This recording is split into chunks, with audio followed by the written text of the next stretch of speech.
Welcome back. As we mentioned, we're just over 24 hours away from the first Republican presidential debate.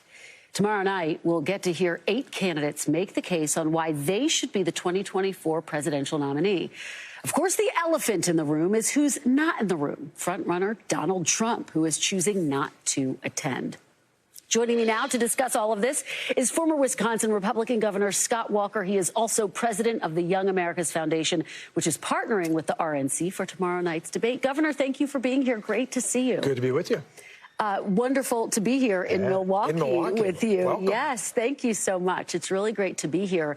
I was in Iowa, actually, yesterday, talking to caucus goers there and talking to caucus goers who support former President Trump, who do not support former President Trump, but they agreed he should be on the debate stage. What say you about that? Oh, 100%. In fact, our group, Young America's Foundation, just did a poll about a week ago of college and high school students, and they said the same thing. Overwhelmingly, they wanted to hear from all the candidates.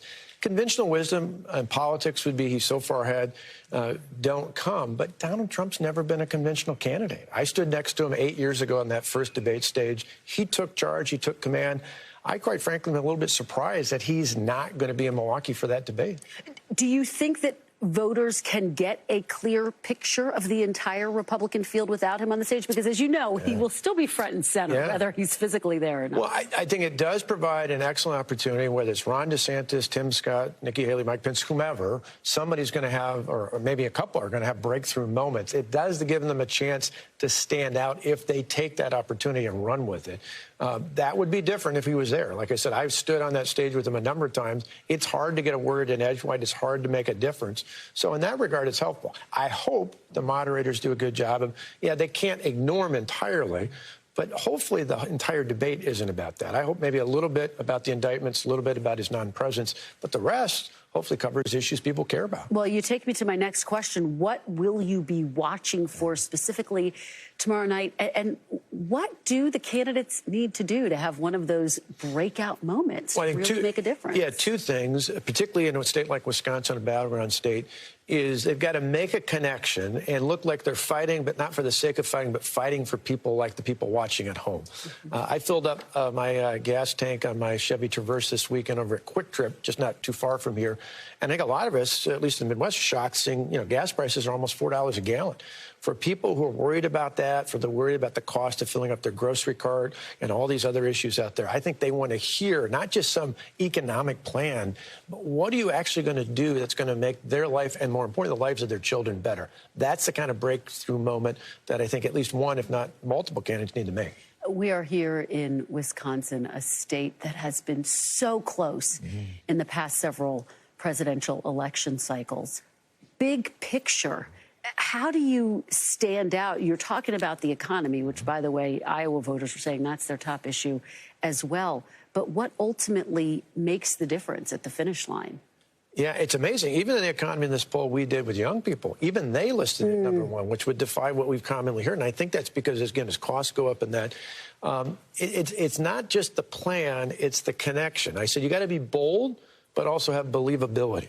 One of the big mistakes I made 8 years ago on that debate stage was I listened to the D.C. consultants who said, run on your record. You got this bold record, in some ways similar to Governor DeSantis. People respected what we did as governor, but that just gets you on the stage. And so I think one of the key things, whether it's DeSantis or any of the others out there, they've got to stand up and really capture people's imagination is that, yes, this is what it would be like for the next 4 years if he or she is the next president of the United States. I want to ask you about Ron DeSantis because he recently said there's a strand of the Republican Party that measures if a candidate is Republican or not by the veracity of their loyalty to Donald Trump. Do you agree with that statement? And was it potentially a mistake for him to go that far? I think it probably was. I mean, I think, again, as we've said, there are plenty of people who support Donald Trump, even throughout this latest controversy, who aren't necessarily viewing him as their #1 pick in 2024, but like a family member. You might have a member of your family, may not even be your favorite member of the family, but when that person's under attack, you tend to gravitate to surround them and support them. And I think that's what a lot of voters feel like. My advice for months has been, don't talk about Donald Trump. The only person who can change a voter's mind about Donald Trump is Donald Trump. for or against. It's not going to alter things. So you look at, I think part of the reason why Vivek's going up is because he's just talking about his plans. He's really not talking a lot, at least not attacking Donald Trump. That's why I think a person who watched the debate is Senator Tim Scott.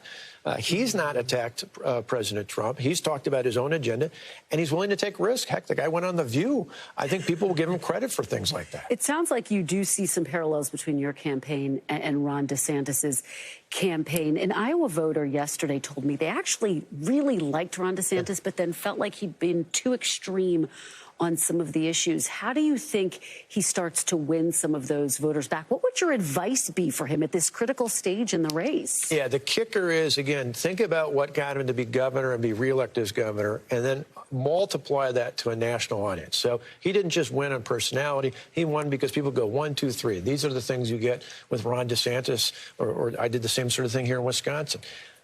So far, I haven't seen that. You know, whether you agreed with it or not, 8 years ago, Donald Trump said, I'm going to build a wall, I'm going to drain the swamp. He had a whole litany of things that he was going to do. He talked about in the debates, he talked about in the stub.